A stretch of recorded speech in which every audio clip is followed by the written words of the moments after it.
Fora tudo isso, tudo bem. Ou seja, fora tudo isso, tudo bem, né?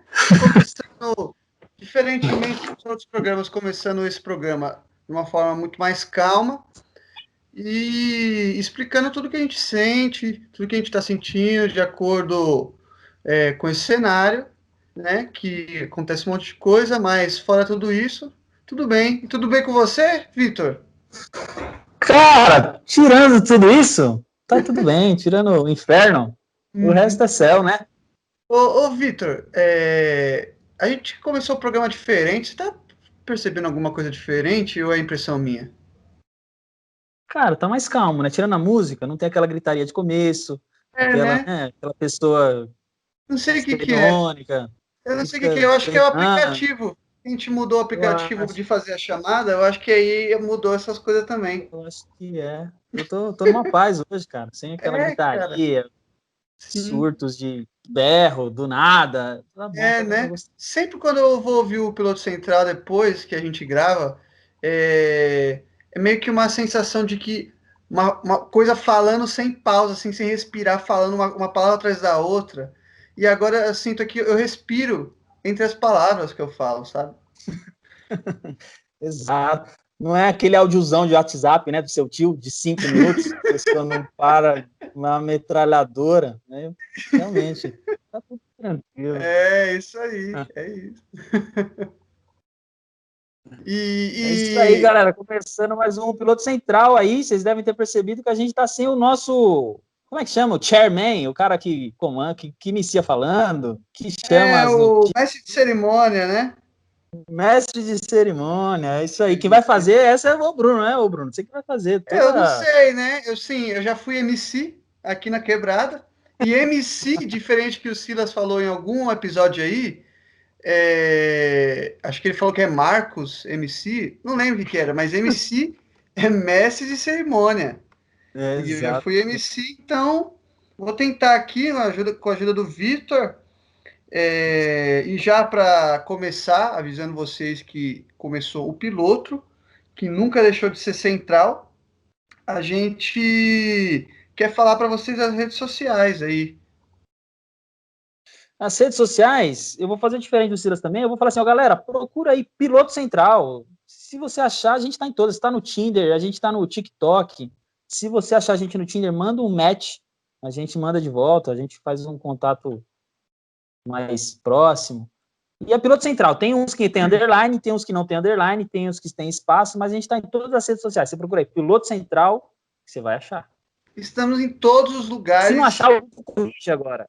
O Google, Pronto. se você quis dizer piloto central, a gente está famoso. Se você escrever piloto central sem underline, errado, ele vai te corrigir e vai mandar você para as nossas redes, você vai ver. Onde você procurar, o piloto central vai estar lá. Qualquer lugar, na Deep Web, no submundo, no Google e no Google da Hotmail, que é o Bing. É isso? É A Bing? gente está lá. Bing? É Bing, é Bing. A gente está lá também, em todos os lugares. E para começar aqui, o que não pode faltar, a gente queria deixar um grande abraço, aquele abraço do Piloto Central, que é super disputado, para o Renan e para o Lucas Minhoca, tá? Então, se vocês estiverem ouvindo, um abraço para vocês. Se vocês não tiverem, fica o abraço do mesmo jeito. Além disso, Aí. você tem um abraço para mais alguém aí, Vitor? Cara, em tempos de vacinação, sempre lembrar um abraço pro Zé Gotinha, né? Nosso brother aí, Um grande começou lá abraço aí, ó. atrás, na poliomielite, tá até hoje aí, ó, vingando a galera da vacinação. Tem gente que é Então, contra, mas ele tá aí. esse trabalho em favor da vacinação, né?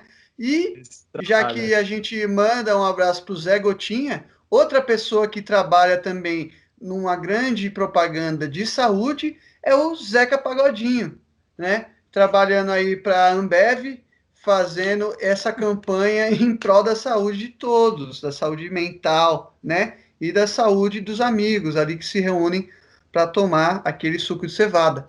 Mandar também, já que mandou um abraço para o Zeca Pagodinho, mandar um abraço para o Zeca Camargo, que está ali no Fantástico fazendo esse trabalho de divulgação do Drauzio Varela, que é o Zeca Gotinha, o Zé Gotinha verdadeiro. É o Exatamente. Zé Gotinha humano, entendeu?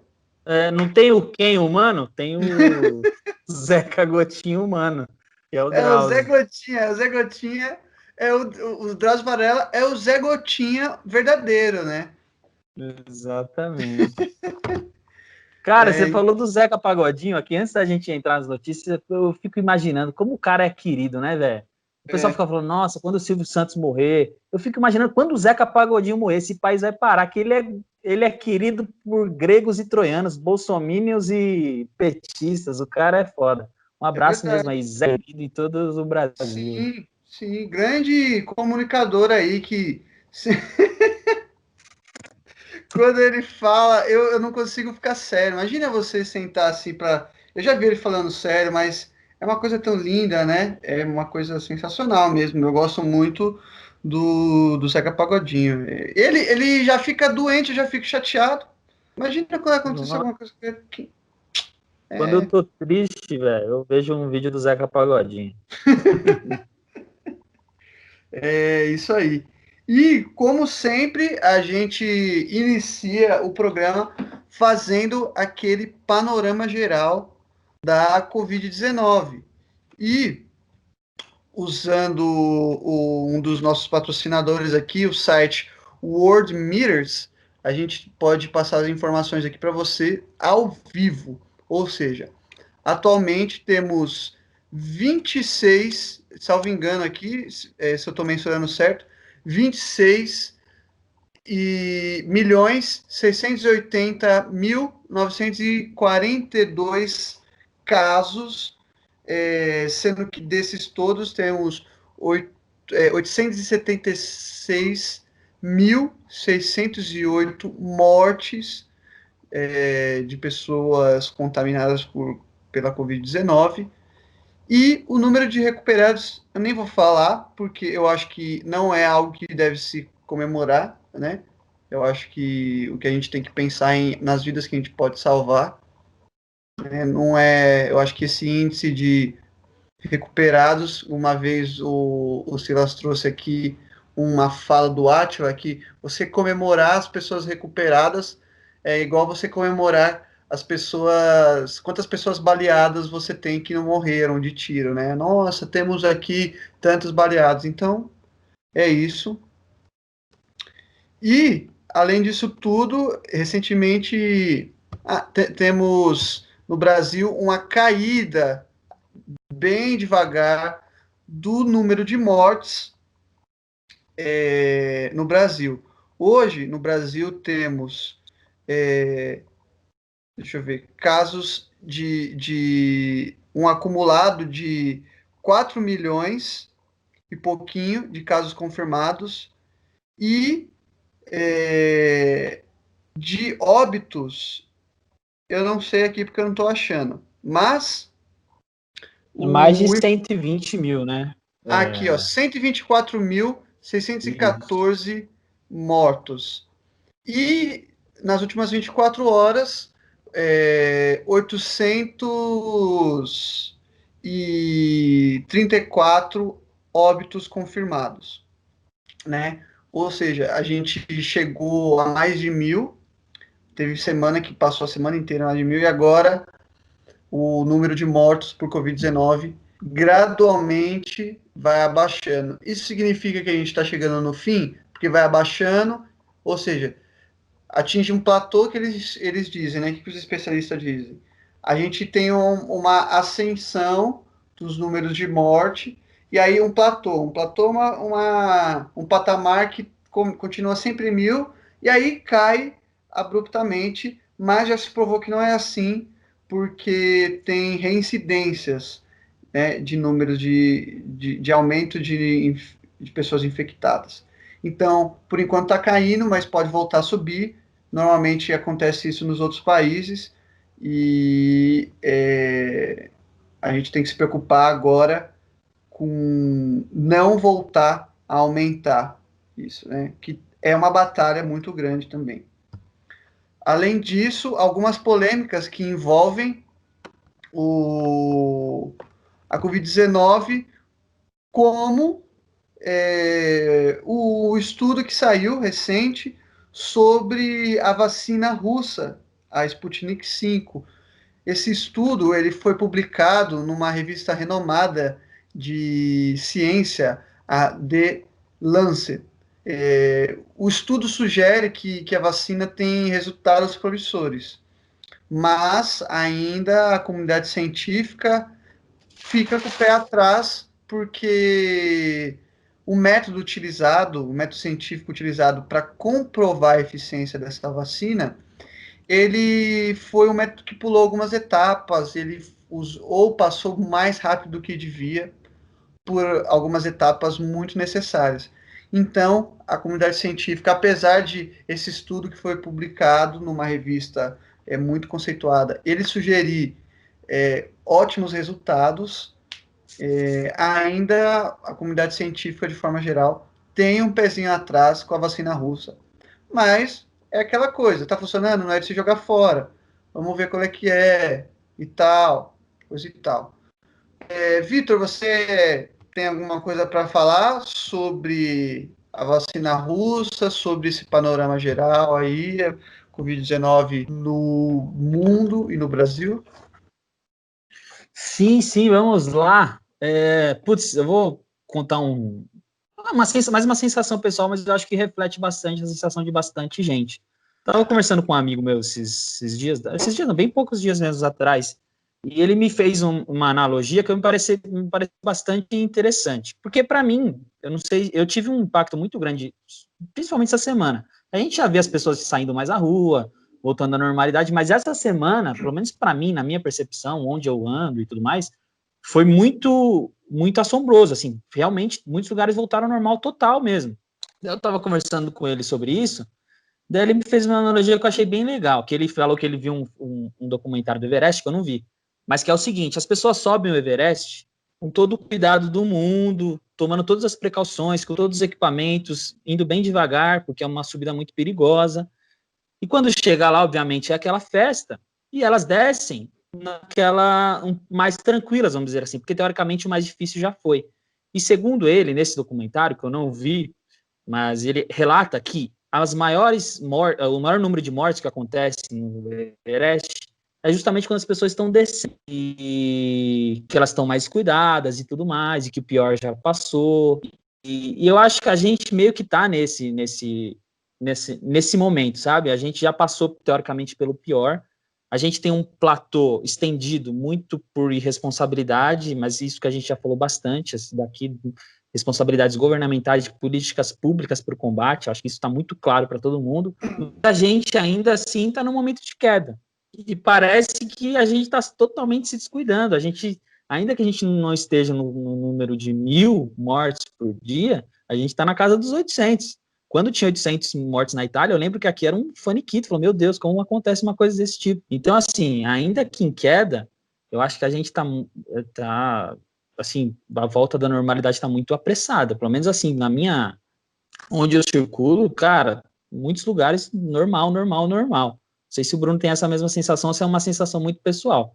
E só dando um pitaco na vacina russa, putz, imagina o Putin agora, velho. Ele deve estar andando pelado na neve lá de felicidade, falando, chupa, eu falei que funciona e tal. Mas é aquilo, de fato são resultados promissores, de fato eles também pularam teste, mas eu estava vendo, Bruno, posso estar errado, mas que outras vacinas não que necessariamente pularam teste, mas aceleraram muito, até pelo momento, de ter o quanto teste, métodos que seriam muito mais demorados.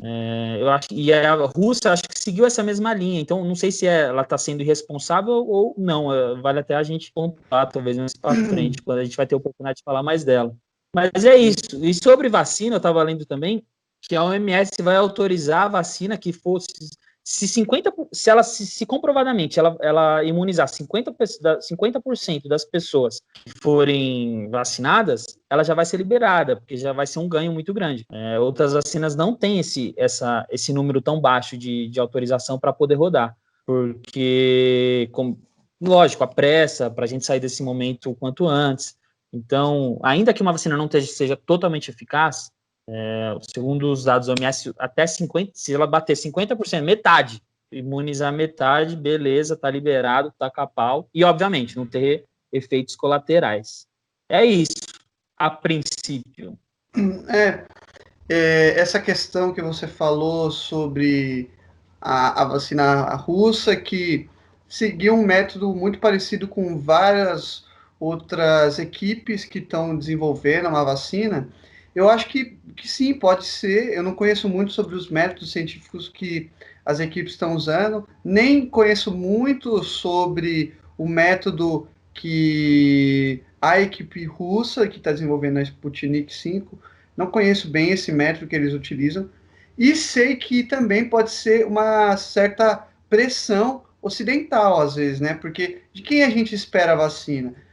Dos grandes centros acadêmicos e intelectuais do Ocidente. A Rússia, embora não pareça muito, ela é muito mais oriental do que ocidental, né? Tem uma história que um autor que eu gosto muito, inclusive já indiquei livro dele aqui, ele chama Ivan Turgenev. Ele é russo, foi morar na França e os russos abominaram ele, porque disseram que ele se ocidentalizou. Ou seja, a Rússia, ela tem uma cultura extremamente diversa da nossa.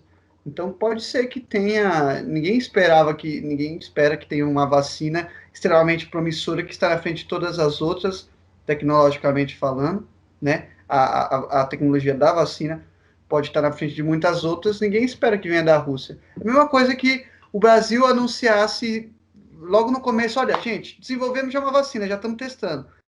Os outros países, mas como assim? A gente tá tentando entender qual é a vacina. Aí o Brasil. Vocês têm dengue aí, velho? Como é que vocês fizeram a vacina? Não, deve ser azeite de dendê. Vocês estão confundindo. Os franceses falando, né? Vocês devem estar confundindo. Não vamos confiar que isso aí, essa vacina é ali o jeitinho brasileiro.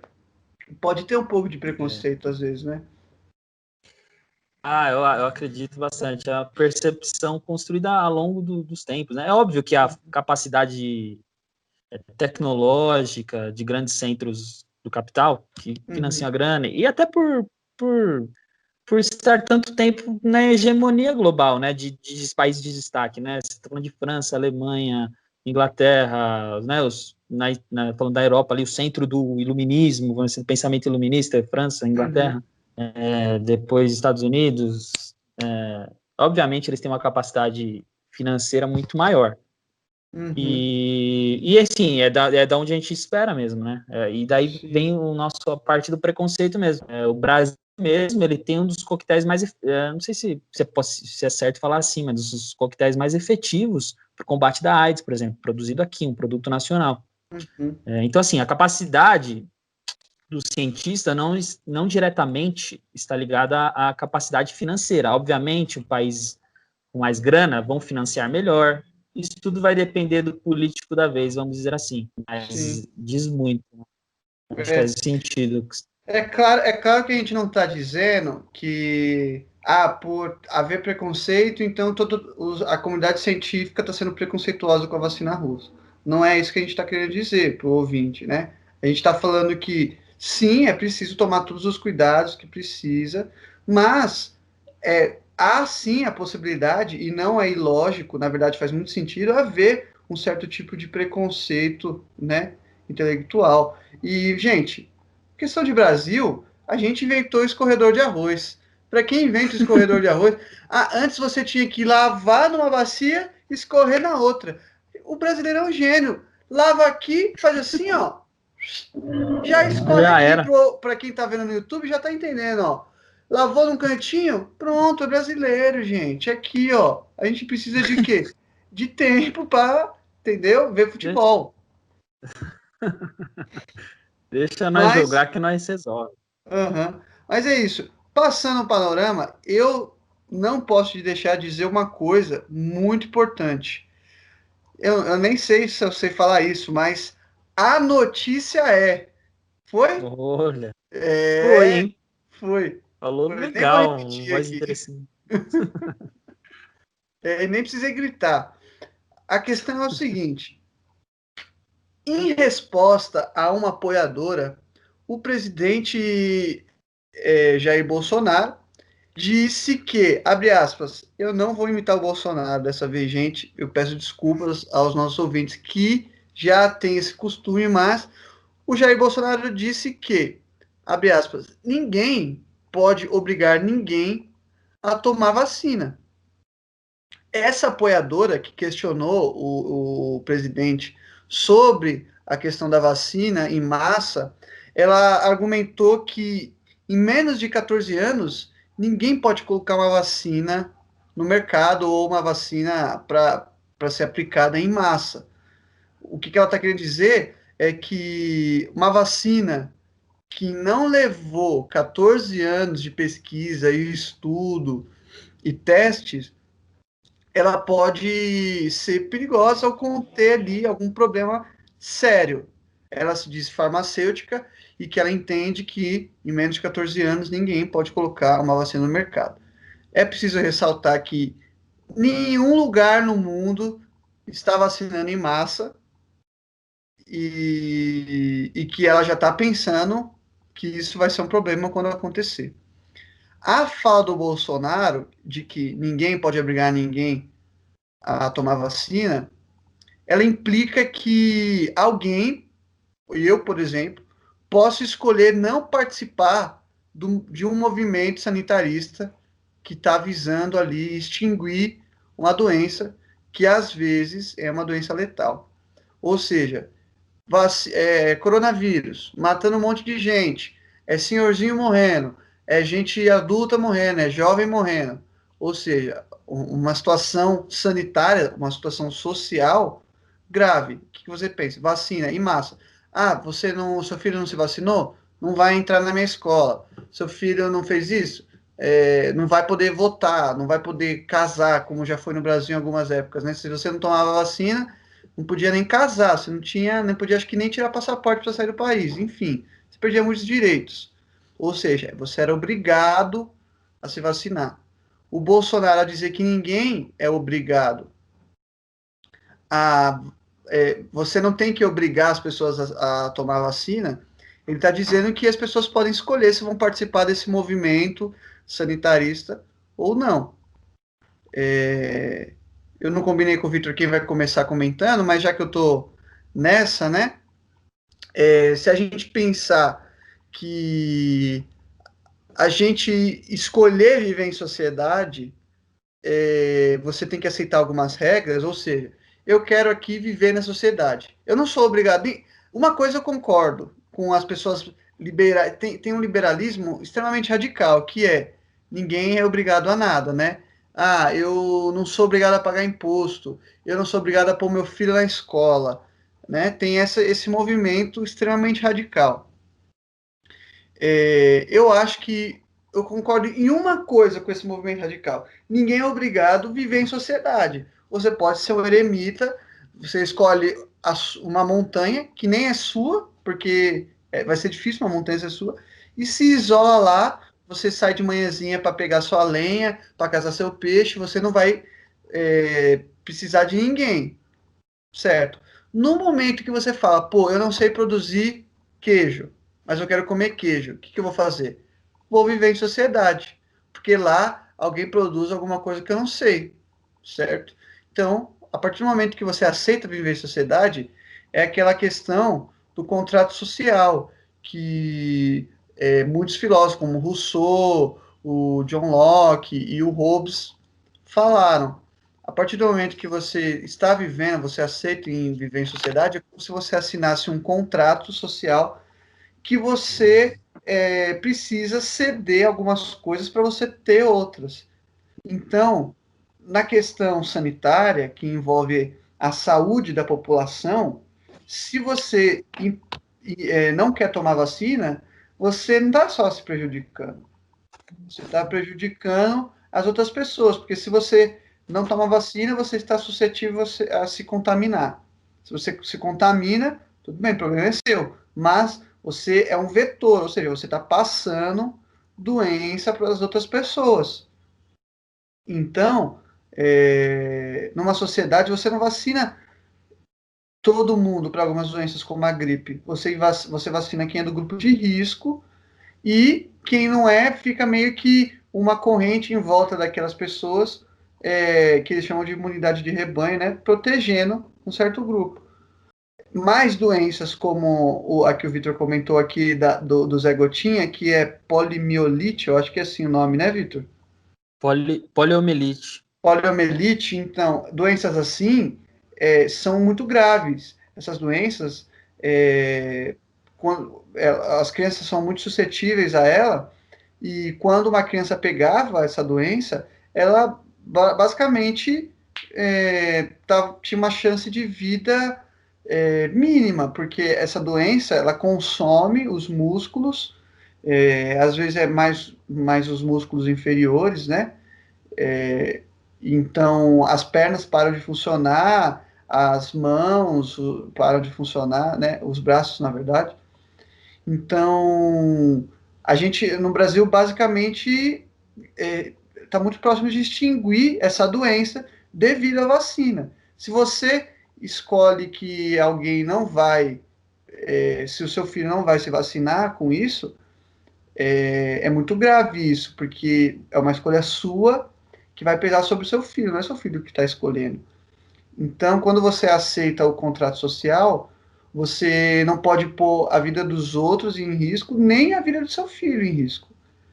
Então, eu concordo somente com essas pessoas que dizem ninguém é obrigado, ninguém pode obrigar as pessoas a nada, somente se eu não posso obrigar essa pessoa a viver em sociedade. A partir do momento que ela aceita viver em sociedade, ela tem que aceitar tomar vacina, porque isso vai impedir que ela passe doença para outras pessoas. Os filhos dela vão ter que ser vacinados, porque isso vai trazer saúde para os filhos, e ela não pode impedir o filho dela disso. Eu acho que é isso. E você, Vitor? Sim. Não, faz todo sentido. É engraçado, tem uma questão tanto quanto engraçada disso, porque isso que você falou, dessa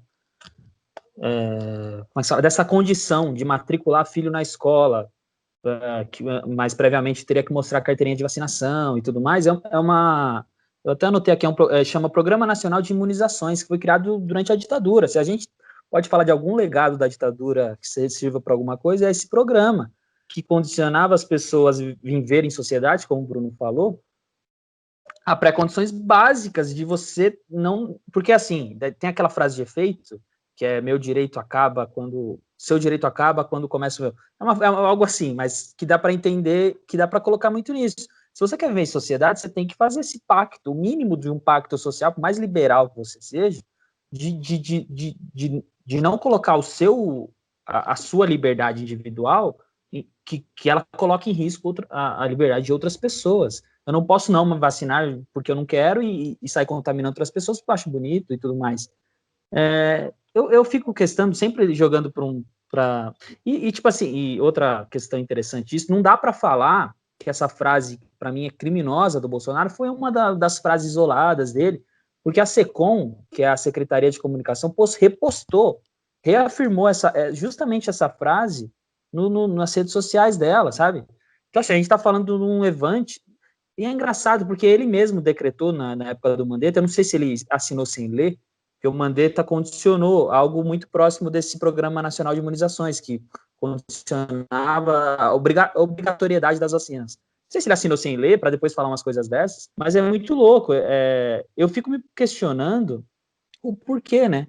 Porque, assim, pensando o Bolsonaro como um ator político, e um político hábil, eu pelo menos o vejo assim, ele é que tosco, eu fico pensando qual que é o ganho dele, né? Porque até eu estava vendo algumas pesquisas, mais de 80% da população quer aderir à vacina, quer tomar a vacina, até para voltar a ter uma vida normal. Eu fico pensando se não foi um momento e depois a SECOM reposta, e eu vejo que não foi um momento, foi de fato talvez um pensamento. Agora, eu não sei se isso vem de dentro dele, como uma pessoa extremamente problemática e ser contra tudo, ou se tem algum jogo político por trás. Eu acredito que não, porque a SECOM reafirma, né? Isso que é mais louco. Mas, enfim, é uma frase criminosa, para não falar outras coisas, até porque há um ganho financeiro muito grande com vacinas, né? Não é uma questão unicamente, se a gente saindo um pouco lá da saúde, você produzir vacinas, é possível a gente viu o estado do Rio de Janeiro em calamidade, porque pessoas desviaram equipamentos médicos para ganhar dinheiro na pandemia, e muito disso pode ser feito com as vacinas. Enfim, há de se ver os próximos capítulos. Mas eu acho que dá para reafirmar que é uma visão problemática, para não dizer criminosa, um presidente desse presidente aí.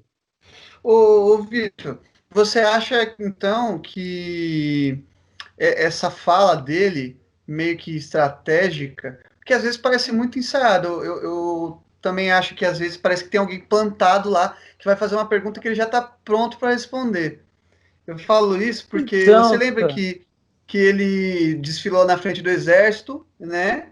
No dia do exército lá, o pessoal do exército não gostou, demonstrou descontentamento, e aí, ao mesmo tempo, teve uma fala sobre fechar o STF, não sei o quê, e todo mundo contra o Bolsonaro, ele encurralado, e aí no outro dia, alguém fala assim, tem que fechar o STF, ele fala, fechar o STF não, os poderes precisam da independência, não sei o quê, parecia muito ensaiado, sabia? Às vezes eu tenho a impressão que ele tava assim, ó, tem que fechar o STF não, assim, sabe, lendo na mão aqui.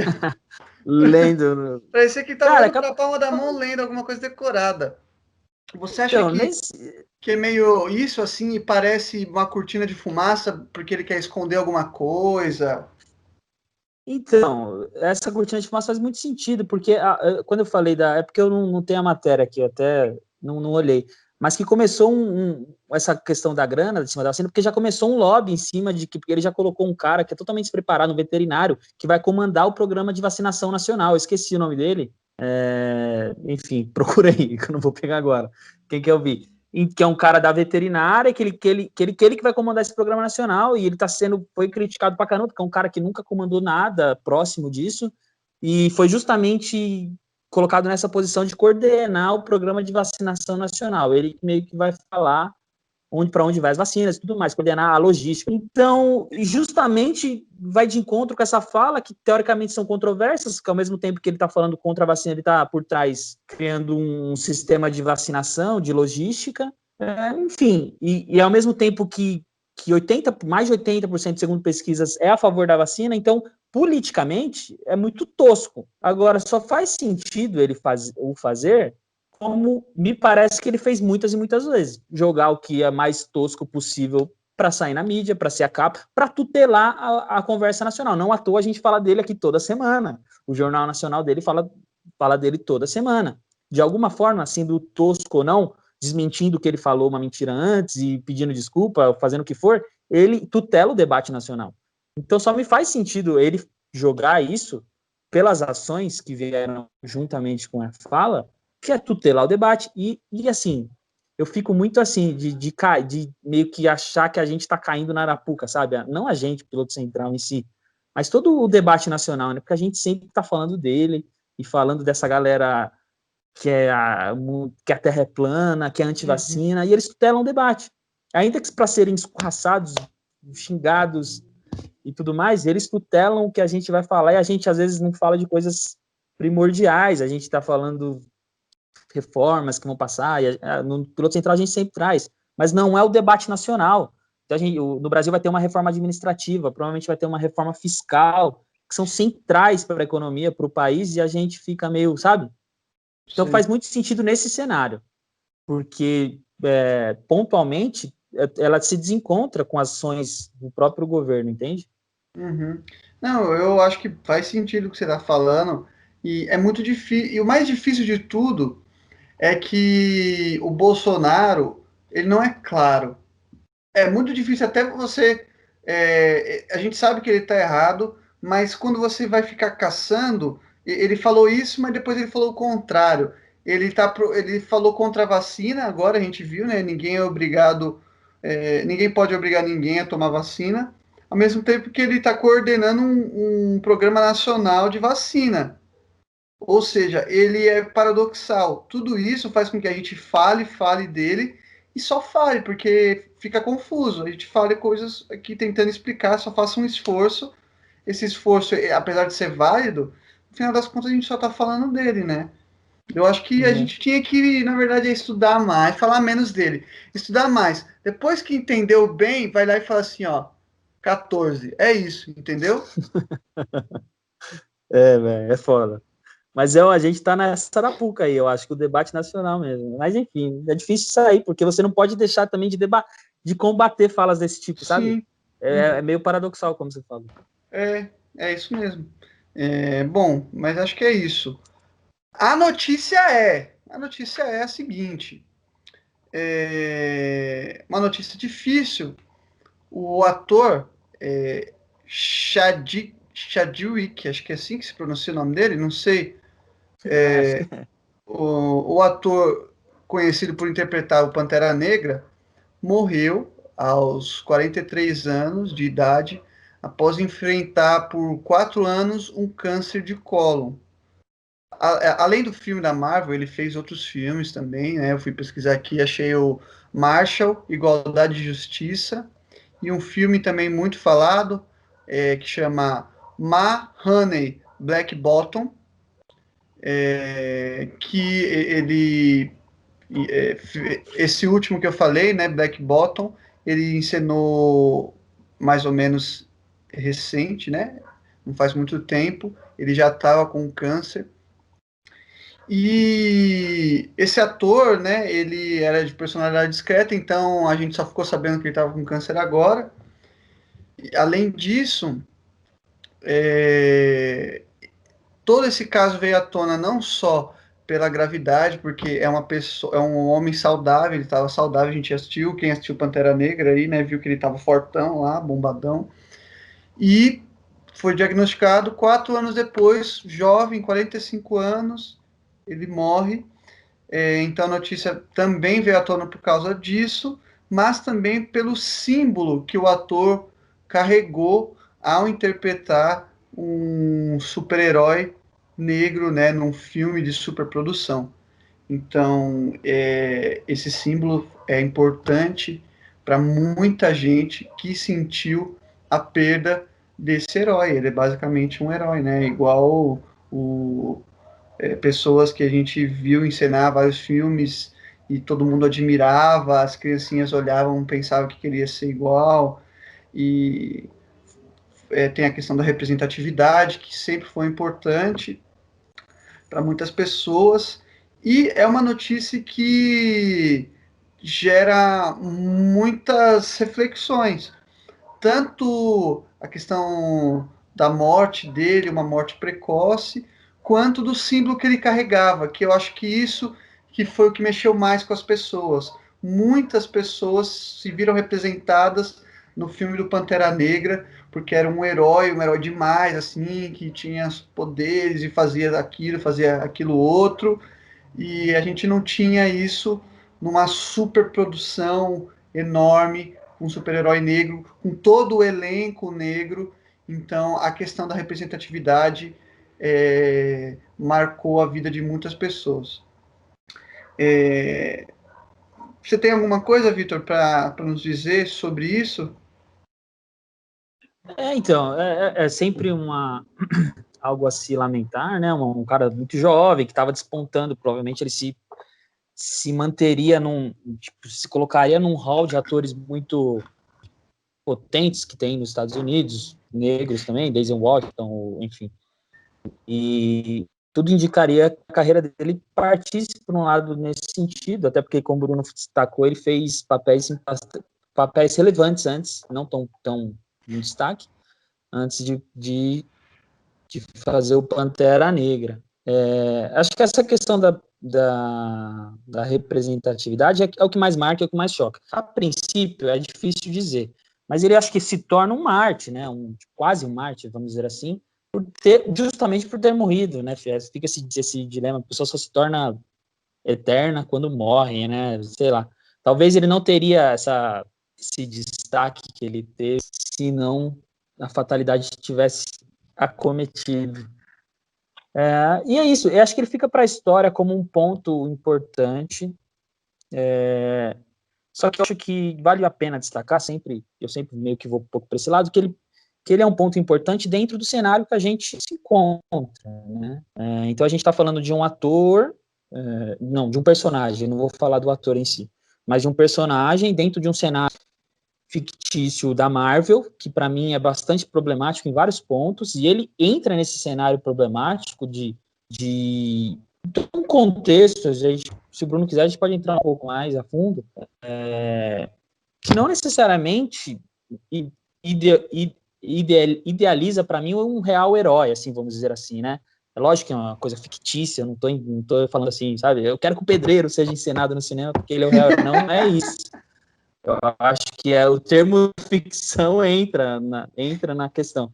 Mas eu acho que é muito glamourizado, para não falar assim, pobres, para se designar um bom herói no universo Marvel. Eu acho que o Pantera Negra, ele entra nesse cenário, ainda que ele tenha...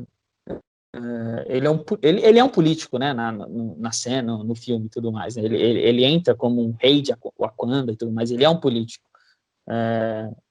Ainda que ele tenha... Porque o que me incomoda um pouco na Marvel, assim, só para entrar um pouco na questão chata, não é que eles estão falando que eles têm que falar de política e tudo mais, mas é que eles se dispõem a falar disso nos filmes que eles colocam, né? Então, no Capitão América, no Batman, no Pantera Negra. E para mim, por vezes, para não falar quase sempre, eles passam visões bastante equivocadas e simplistas. É óbvio, é um filme de ficção e tudo mais. Eu acho que o que ele construiu num filme é muito grandioso. Eu acho que esse legado tem que ser levado à frente, tem que ser lembrado, o que é um legado, se não isso, né?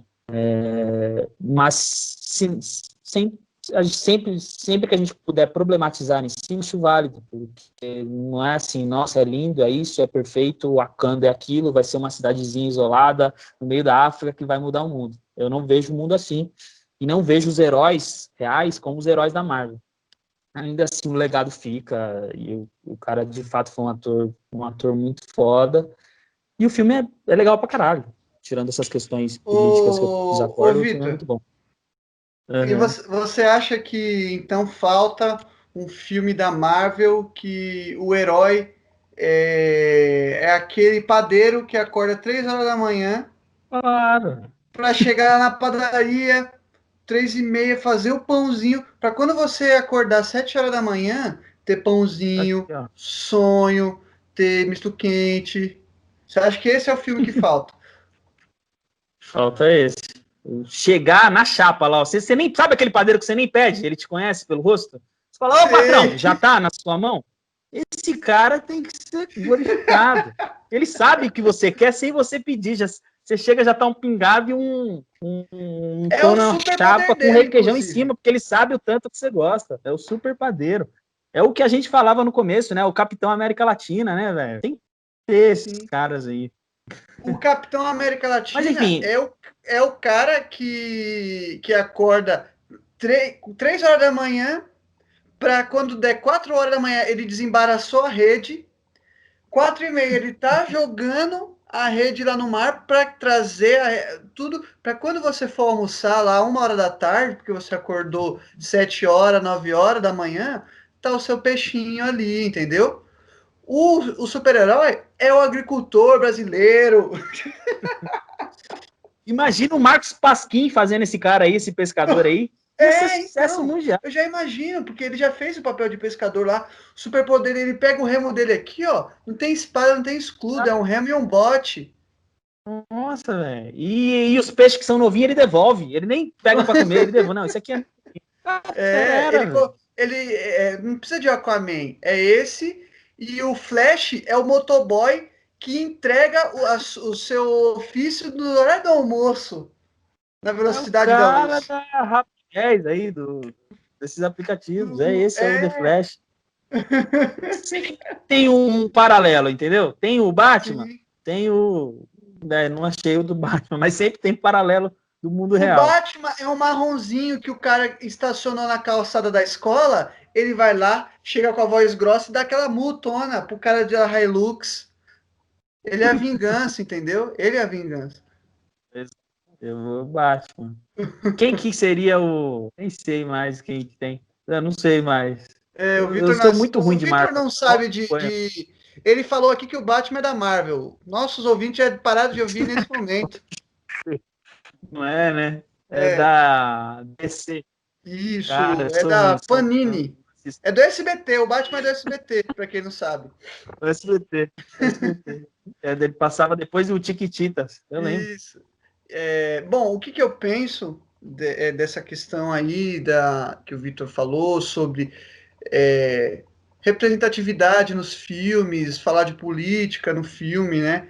Eu acho que tem uma cena de fato, o filme Pantera Negra foi muito importante para representatividade e mostrar. Só que às vezes me parece muito que eu não sei qual que é o nome, mas tem o Pink Money, né? Que é as pessoas que vendem o produto LGBT, QI, que só para ganhar dinheiro, eles não estão preocupados com a causa, e às vezes me soa isso um pouco no Pantera Negra, só porque é exagerado, sabe? Parece que o cara, tudo bem que todos os personagens são negros, e isso é muito legal, né? Eu acho importante isso nos filmes, mas às vezes parece exagerado, porque o cara entra em cena e fala, nossa, como todos os personagens desse filme são negros, que incrível, sabe? Tem umas falas de Pra Ser Nossa, de propaganda da Top Term, muito exagerado, assim, sabe? E aí me parece que não é que eles estão tão preocupados assim com a causa, mas eles estão preocupados sim em ganhar esse dinheiro. É claro que no final das contas, o resultado é bom, porque houve representatividade. E, no mais, tem uma cena, para quem assistiu, é logo no começo, então nem considero spoiler, que o vilão do Pantera Negra, ele invade um museu e ele pega... Ele tá lá no museu e aí alguém tá explicando, fala, não, isso aqui é do museu. E ele fala, quem disse que isso é de vocês, né? Isso aqui vocês... um pesquisador foi numa tribo lá da África e praticamente roubou e tá aqui ganhando dinheiro com isso. Sendo que isso não é daqui, desse museu. E ele vai lá e rouba. É uma máscara que ele usa. Essa cena, para mim, ela é muito forte, muito filosófica, porque realmente, quantas pessoas não vêm aqui para o Brasil, para a América Latina, para estudar as tribos, trazem os artefatos, os índios produzem porque acham legal, fiz aqui escolar. Dá para mim? Não, é claro, vou aqui te honrar com o escolar. E o cara leva para lá, põe no museu, ganha dinheiro com aquilo, se apropria disso tudo e tá cagando pro Brasil, tá cagando por aquela tribo que ele tirou, né? Nem sabe direito. Então essa cena, para mim, do filme, ela é muito forte e ela fala bastante sobre essa questão da colonização, né? Então, essa cena, para mim, do filme, ela parou. Para mim, o filme podia. A reflexão podia parar ali, o resto ser porrada, porque eu gosto muito de filme que tem porrada e ação. Explosão, Pantera Negra jogando a garra e uau, assim. Eu acho que podia ser tudo isso o resto. Porque já teria também a questão da representatividade. Eu gostei do filme, eu gostei bastante. Você chegou a assistir? Assisti. Tem um tempo, eu não lembro muito dos detalhes, assim, mas como entretenimento, eu achei muito bom. Como são os filmes, assim, da Marvel, assim, no geral, apesar de eu não gostar da maioria, mas tem alguns que eu gosto bastante, como entretenimento. O que eu quero dizer quando eu falo disso é que eu não tiro lições políticas desses heróis, ou lições de fato para a vida, assim, muito pouco para falar a real. Essa questão que você trouxe do vilão, me corrija se eu tiver errado, que faz tempo que eu vi. Mas me parece, é sempre aquela, o vilão, se eu não me engano, o pai dele era um criminoso em Wakanda, foi mandado lá para os Estados Unidos, não lembro a cidade, E ele teve uma infância de merda, tá ligado? O moleque só se fudeu. E eu não sei se isso é colocado em debate, colocado no filme, mas não me parece que é colocado ali, ó, pra gente debater a questão parafraseando aqui o Chico Science, banditismo por uma questão de classe, tá ligado? Que o cara virou bandido porque ele não teve... Bandido assim, né? Um rival dele. Não, bandido, rouba, né? Tudo bem, um bandido. Se ele se transformou bandido porque ele teve uma vida muito mais difícil que o herói, né? Esqueci o nome do T'Challa lá, né? Que ele... Eu não sei se isso é colocado propositalmente para gerar esses debates. Se for, é interessante, mas no final das contas ele é o vilão, sabe? Ele se transforma no vilão. Acho que esses tipos de narrativas ensaiadas que são sempre iguais, é isso que me incomoda nesses filmes. E daí também, quando eles vão falar de política, sempre aquela... Daí, no final das contas, quem ajuda o Wakanda é um agente meio que da CIA, lá dos Estados Unidos. Eu falo, nossa, velho, se fosse os Estados Unidos real, eles estariam expropriando, tá pegando esse produto, eu esqueci o nome do negocinho lá, roubando tudo e levando pra lá. De Wakanda, cara. É o Nióbio de Ele Wakanda. não tá aí ajudando, não, viu? Vai ver o que estão fazendo, sei lá, com o Congo. Não existe isso, sabe? Então, esse tipo de coisa me incomoda. Daí sempre tem um americano bom que, nossa, não, eu vou ajudar, eu sou da ONU. Tá, legal, mas você não é tão bom na vida real. Então, essas mundo idealístico que gera, me incomoda um pouco. Mas o filme é legal, o filme é legal. Assim como os Estados Unidos disse que achou petróleo, achou que acho que era o Afeganistão que era terrorista, mas na verdade ele queria petróleo, era alguma coisa assim, né? Que teve do esquema lá Então. do Saddam Hussein, como que era? Era alguma coisa assim, né? Sim, o Bush invadiu o Iraque com a falácia que ia combater o terrorismo, né? Isso ficou muito evidente. E a gente sabe que não, colocou o Iraque. O Iraque hoje é um deserto, praticamente, tanto que foi bombardeado, e o terrorismo ainda existe e tudo mais ocorre. Enfim, acho que quando a gente transporta para a vida real, eu gosto de pegar essas coisas assim e transportar para a vida real, como seria hoje. Até a ideia de Wakanda, por mais que seja interessante por alguns pontos de vista, quando a gente tenta enxergar como um todo, também é problemática, sabe?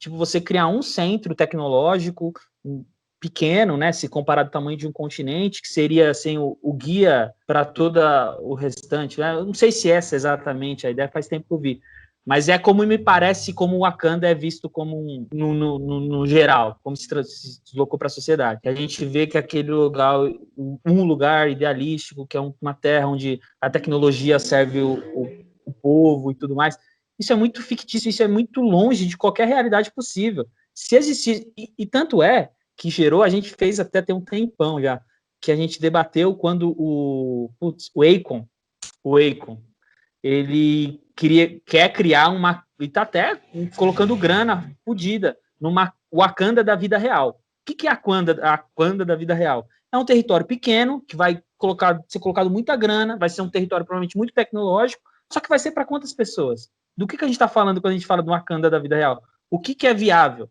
Quando a gente fala de tecnologia, principalmente, a gente tem muito essa ideia de Jetson, sabe? De aquele cara da Elon Musk, essas ideias de tecnologia mirabolante e acha que isso que vai transformar a vida das pessoas. E não me parece que é isso. Eu acho que o conhecimento que nós temos, tecnológico, científico, popularizado, é muito mais vantajoso do que uma tecnologia central de 5 pessoas que vão poder ir para Marte, porque o Elon Musk é foda e tudo mais. E me parece um pouco isso que o Wakanda, sabe, passa. Naquele sentido de ser um centro Não sei, eu tecnológico. não sei, porque tem uma narrativa ali que tenta resolver tudo isso, assim, a narrativa, ela é uma narrativa bonita, de que o Wakanda, para não sofrer e para ninguém querer, porque eles não confiavam, por exemplo, nos Estados Unidos, que poderia pegar a tecnologia deles e fazer guerra. Então eles se esconderam do mundo, porque o mundo não ia aceitar tudo isso, ou ia usar todo esse conhecimento para o mal. Então eles se esconderam. A questão é que, por exemplo, o Capitão América. Você não acha que o Capitão América queria ali implantar uma democracia americana naquela Wakanda, colocar ali um centro americano ali, pá, uma base americana ali logo em Wakanda para extrair o nióbio? Tem um nióbio lá, que eu não lembro o nome. Tem a É um pedrinha lá, ferro, não lembro. Eu o gosto. nióbio. E certeza que o Capitão América já queria ali se apropriar daquele território, ele é americano dos mais ruins, aquele cara. Capitão Não, América. Você ele sabe, quer né? mandar apontar bomba nuclear ia falar, se vocês saírem da linha, tem umas bombas apontadas para aí, é só apertar esse botão aqui. Que é como eles Uhum. fazem. Isso fora que eles iam os embargos econômicos, ia ser terrível, cara. Na verdade, o que é visto no filme como uma glória, que é você ter um bem natural valioso, na realidade, o que acontece para países africanos que têm um bem valioso, eu citei o Congo, ele não é uma iluminação que o país vai dar certo, na verdade é uma desgraça, porque esse país é consumido até a última gota. É o que No, a história nos ensina.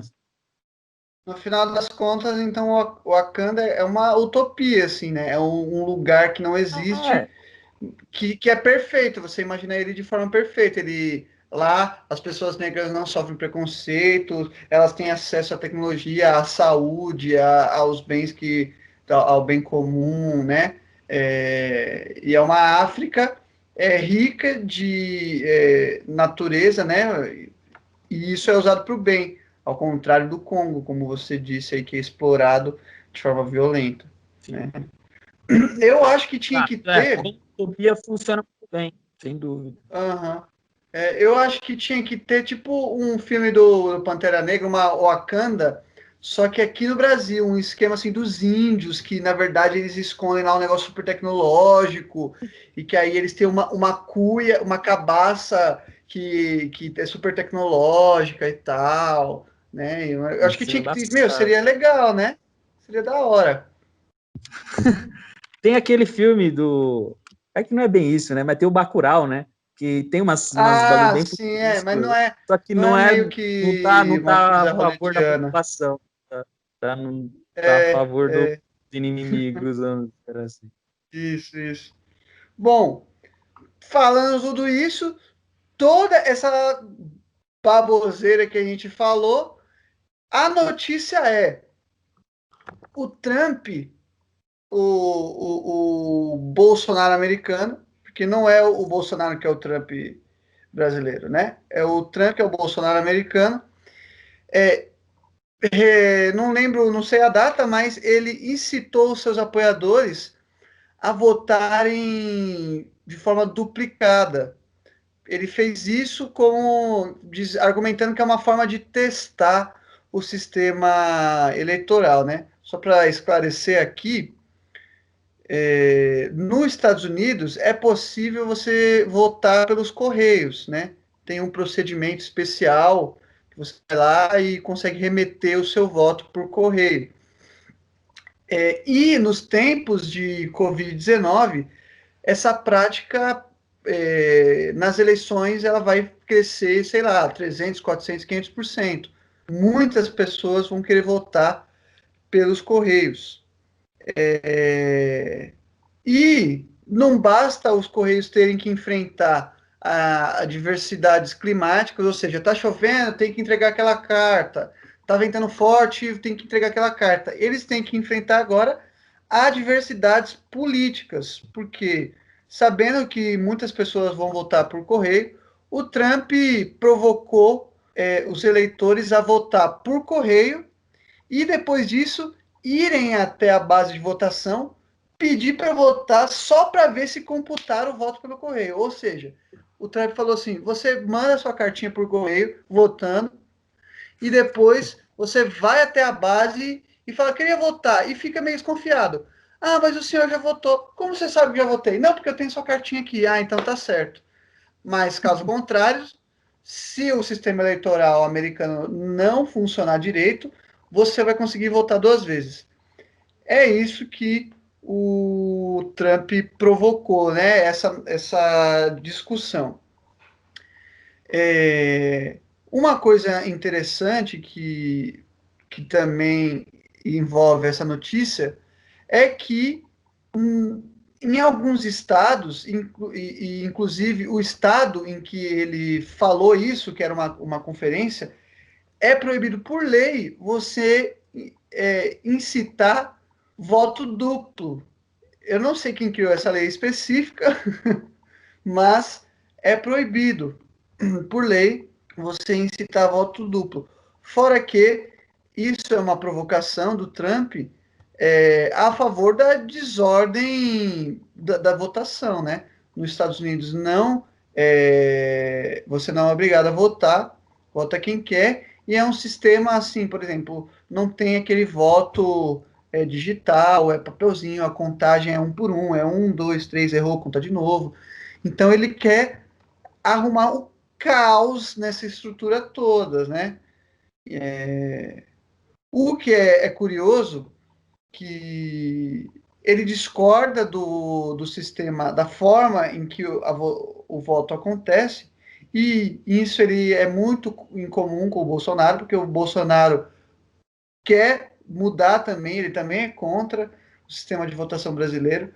E o que é mais engraçado de tudo é que, enquanto aqui no Brasil o Bolsonaro quer voltar para o voto de papel, nos Estados Unidos o Trump quer ir para o voto digital, né? Porque ele acha que o voto de papel está extremamente problemático. Então os dois precisam se alinhar aí na discussão deles para entrar em coro. Mas eu não vejo problema, Vitor, por exemplo, em você achar problemático a nossa votação. Por exemplo, alguns colegas meus acham que quando você vota, devia sair o papelzinho com comprovante do seu voto. Eu não tenho problema nenhum nisso, você achar isso, sabe? Desde que você corra atrás da solução desse problema que você coloca, desde que você procure vias democráticas para isso. Porque a gente está falando de voto, o voto é democrático. Você pode procurar problemas no nosso método eleitoral, no nosso método de votação, desde que você siga os caminhos democráticos. Porque a democracia ela é caótica porque você pode propor tudo, você pode querer tudo e pode até falar sobre isso em muitos casos, né? A questão é que dentro da democracia o caminho é muito importante. Talvez o caminho seja o mais importante na política. Então, tudo bem, eu acho que o Brasil precisa, sei lá, tirar o asfalto das ruas e colocar vidro. Tudo bem, é uma loucura, você pode pregar sobre isso, mas você não pode começar a destruir o asfalto. Ah, eu acho que tem que ser vidro, o que eu vou fazer? Eu vou pegar aqui minha marreta e vou começar a arrancar o asfalto, porque está tudo errado, tem que ser vidro. Completamente errado. Na democracia, o caminho ele é sempre muito importante. O que você faz? Você vai lá, cria um movimento, todos pelo fim do asfalto, todos pelos vidros na rua, movimentos vidros na rua. Aí, ó, você pode fazer isso e pressionar o Congresso. Quem sabe você consiga propor um projeto de lei, porque a população pode propor projetos de lei numa democracia. Você propõe, o partido abraça, você consegue levar para votação, e tudo isso é o caminho democrático até chegar lá para o presidente, ele chegar e ver, bom, aprovaram uma lei aqui que agora não vai ter mais asfalto de piche, vai ser de vidro. Que loucura, como que eu vou fazer isso? É esse o caminho da democracia. Isso é o mais importante. O que o Trump faz? Ele desrespeita tudo isso. O Trump e o Bolsonaro, porque o Trump é contra o sistema de votação. O que ele vai lá? Ele pede para as pessoas arruinarem, para as pessoas estressarem, né? Ao invés de entrar no debate democrático. Propõe uma lei, cria um movimento, começa a falar disso, mas não propõe para as pessoas arruinarem o que você é contra. O Bolsonaro é a mesma forma, entendeu? Ele quer impor todos os pensamentos políticos dele na força da canetada, medida provisória. Ele foi o presidente que mais teve medidas provisórias reprovadas da história do Brasil. Por quê?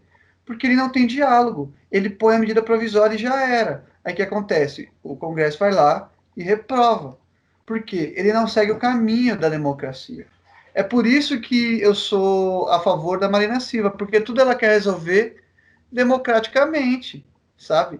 E é isso que é mais importante Isso é o mais importante da democracia.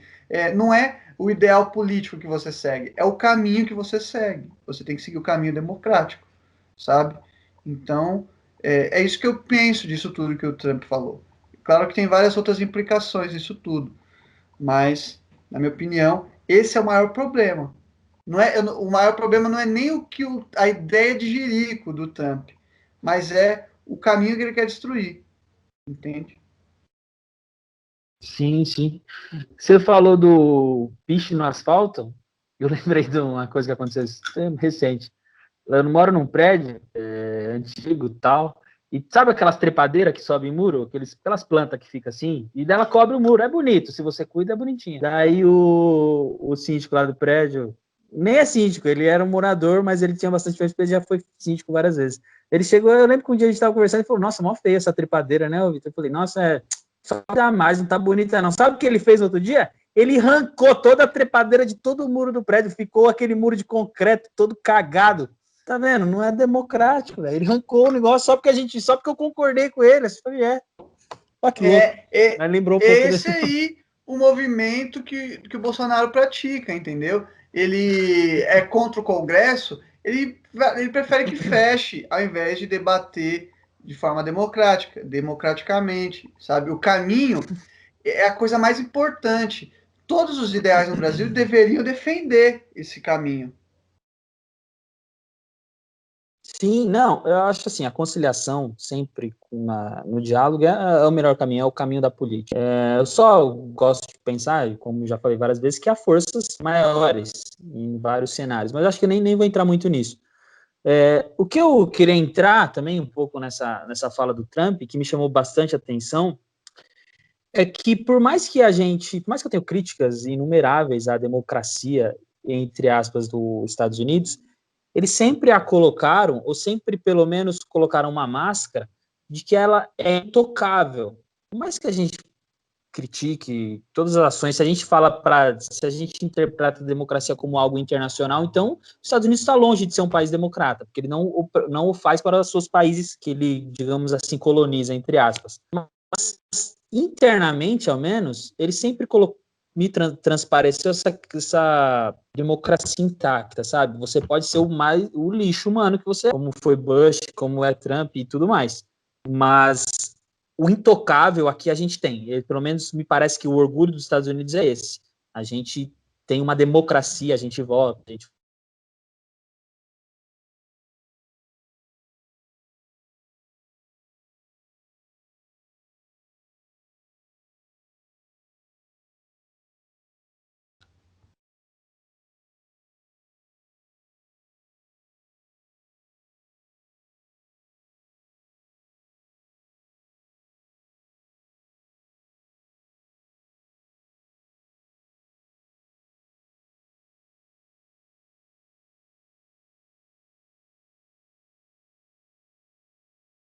Bruno, Oi, agora eu tô te ouvindo.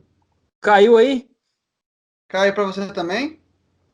Caiu o meu aqui, galera. Desculpa, eu não sei como é que vai ficar a gravação, mas provavelmente não vai ser cortado. Só retomando o assunto, caiu a conexão, acontece nas tecnologias do Brasil, enfim. Voltando para o assunto, mas talvez eu não lembro de onde pegou, mas então eu vou tentar falar assim.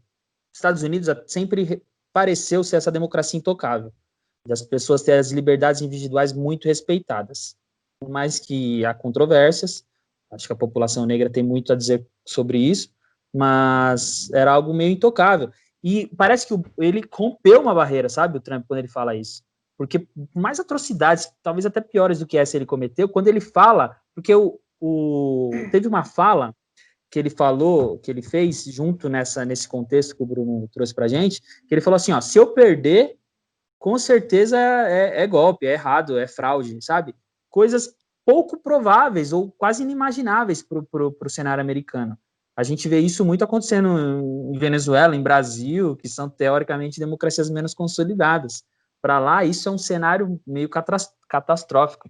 Então, assim, e ao mesmo passo que ele rompe algumas barreiras muito loucas. Saiu uma matéria essa semana também, que teve uma fala dele de 2018 que veio à tona, que ele meio que xingou os veteranos de guerra, os militares veteranos, falou, esses caras são os perdedores, sabe? que também é intocável para os democratas e para os republicanos dos Estados Unidos, você falar bem dos veteranos de guerra, que são heróis nacional, né? Nessa eles que sempre criam acho que a sociedade americana sempre cria esses mitos assim, talvez nem sejam tão reais, de heróis de guerra ou de democracia extremamente consolidada, e se orgulham desse tipo de coisa. Quando o Trump fala isso, ele dá um passo a mais, eu acho, para o seu povo ali, né, para os americanos que são americanos mesmo, sem ser dos hispânicos e tudo mais. Mas acho que é isso que foi o mais curioso. E daí eu concordo com todo o cenário que o Bruno colocou, o quanto ele é abjeto, esse ser humano, que é o Trump, e que vem nessa onda global, né? Que a gente já falou várias e várias vezes. Não, eu concordo com você, Vitor. Nos Estados Unidos eles têm uma única constituição, né? Eles têm essa coisa de seguir essa tradição política, debate, até, né? Eu acho que isso está no espírito americano, de certa forma. Né? Então, é engraçado quando o Trump vai contra tudo isso e ainda consegue eleitorado. Por exemplo, a gente estava falando antes, se aprovar um impeachment lá é um parto. Aqui é um por semana. Entendeu? Então, assim, as instituições, digamos, funcionam, né, nessa ideia de democracia liberal muito bem lá. Por isso que é um rompimento. Eu penso que é um rompimento, um passo talvez até maior que a perna que ele esteja dando quando ele desacredita as instituições americanas, que teoricamente para os americanos são motivos de orgulho, sabe? Eu acho que esse é o sentimento. Eu não sei como isso vai cair para o eleitorado mais fanático, que é American First, sabe? América em primeiro lugar. Uhum. Mas acho que é isso, Vitor. Foi esse o programa mais calmo da história do podcast, sem muitas Caiu a gritarias, né? conexão, Falando num sem tom, tranquilidade. falando num pouco mais baixo, mas não significa que a música de fechamento vai seguir todo esse padrão, né? Então, sigam-nos nas redes sociais, nos sigam nas redes sociais e espalhe esse podcast aí, mande para seus amigos, para quem você gosta, e mande para quem você não gosta também, porque ela vai ouvir umas boas verdades. É isso, Vitor. Aí. Show. Tem Então, livro? então, tem o livro também, né? Que você ficou aí Cara, a sua indicação. vou falar de um livro que eu acho que eu já falei, mas eu falei quando a gente era piloto. A gente estava gravando os pilotos. Que é um livro que eu acho que o Bruno já leu também. Eu lembro de a gente ter comentado, se eu não me engano, que é o livro da Daniela Arbex, que chama Holocausto Brasileiro, né, que conta uma parte da história brasileira esquecida dos manicômios como eles eram tratados há tempos atrás no Brasil e como talvez ainda aconteça, como era tratada essa questão manicomial no Brasil e o cenário de holocausto, de fato, por isso o nome do livro. Fica aí a indicação e é nóis. É isso aí. Um abraço para vocês. E tchau. Fiquem com uma historinha. Tudo bem. Fome o tédio que me consome todas as 24 horas do dia. Fome a decepção de ontem, a decepção de hoje e a diferença crônica da manhã. Tenho vontade de chorar, raiva de não poder. Quero gritar até ficar louco. Quero gritar até ficar louco. Isso sem contar a ânsia de vômito. Reação a tal pergunta idiota.